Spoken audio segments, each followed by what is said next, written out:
नमस्कार।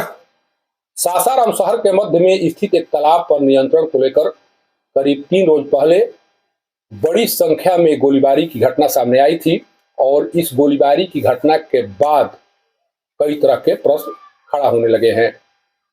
माना यह जा रहा है कि जिस तरह से सासाराम शहर के मध्य में स्थित इस तालाब पर नियंत्रण को लेकर असामाजिक तत्वों के द्वारा गोलीबारी की गई है, इस तरह की घटना को अंजाम कहीं भी ऐसे लोगों के द्वारा दिया जा सकता है। कारण कि अगर थाने से महज 1 किलोमीटर की दूरी पर स्थित इस तालाब पर नियंत्रण को लेकर इतनी बड़ी संख्या में गोलीबारी हो सकती है, तो थाना से जो सुदूरवर्ती इलाके हैं वहां पर इस तरह की घटना को अंजाम देना कोई बड़ी बात नहीं होगी। इसीलिए इस मामले को कल डीआईजी के पास रखा गया था और डीआईजी ने भी इस घटना को दुर्भाग्यपूर्ण बताते हुए उचित कार्रवाई करने की बात कही थी। क्योंकि मामला नगर थाना क्षेत्र में आता है और नगर थाना के स्तर से इस मामले के बाद क्या कुछ कार्रवाई की गई है, क्या कुछ एक्शन लिए जा रहे हैं, किन किन लोगों पर एफआईआर हुआ है, स्थिति अभी क्या है, इसी के बारे में जानने के लिए मैं कोशिश कर रहा हूं सीधे तौर पर जो थाना अध्यक्ष हैं उनसे जुड़कर इसके बारे में जानकारी ली जाए। देखिए, ये फोन लगा दिया गया है उनको।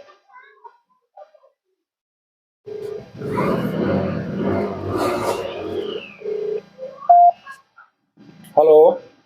हाँ, सासाराम नगर थाना अध्यक्ष से बात हो रही है मेरी। हेलो,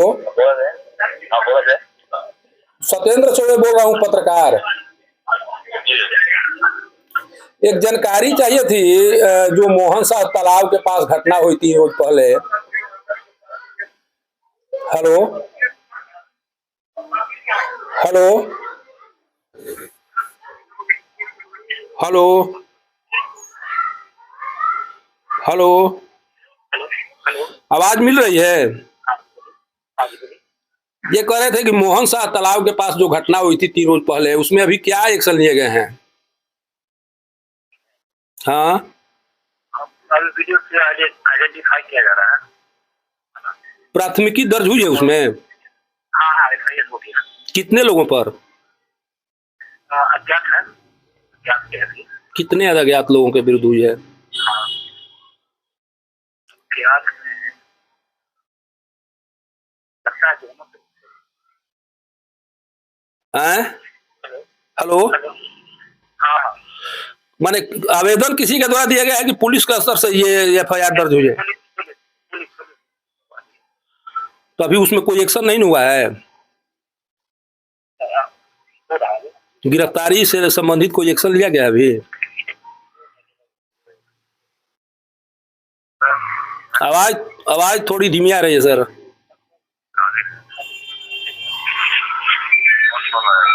हेलो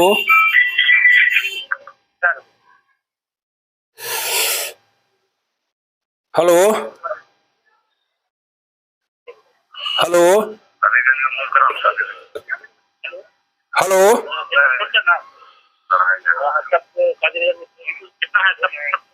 हमें सुन पा रहे हैं सर? हाँ, चलिए। ये कह रहे थे कि क्या उसमें क्या कुछ हो रहा है, कुछ एक्शन के तौर पर क्या आगे बढ़ा है मामला? हेलो,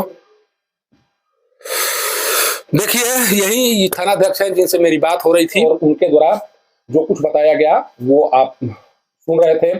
उनके द्वारा बताया गया कि अज्ञात लोगों के विरुद्ध प्राथमिकी दर्ज की गई है।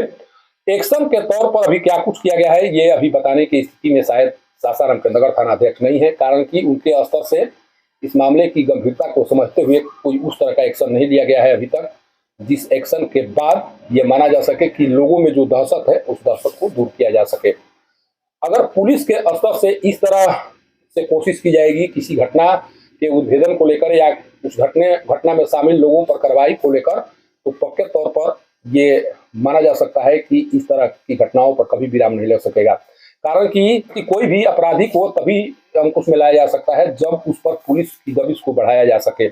और जिस तरह से अभी नगर थाना अध्यक्ष के द्वारा बात बताई जा रही है, उसे नहीं लग रहा है कि एक बड़े एक्शन लेने की तैयारी थाना अध्यक्ष की ओर से हो रही है। हालांकि अभी थाना अध्यक्ष की पोस्टिंग हुई है, कुछ दिन पहले नए थाना अध्यक्ष यहाँ पर योगदान दिए हुए हैं। मामले को समझने में थोड़ा समय लग सकता है, लेकिन सासाराम शहर जो दंगे की आग में अभी झुलस रहा है, लगातार सासाराम शहर में दंगे हो रहे हैं। कई इस तरह की घटनाएं सामने आ चुकी हैं, जिस घटनाओं के कारण सासाराम शहर का माहौल खराब पहले से ही है, और अब इस तरह की घटनाएं होने लगी हैं तो स्वाभाविक तौर पर माहौल और खराब होगा।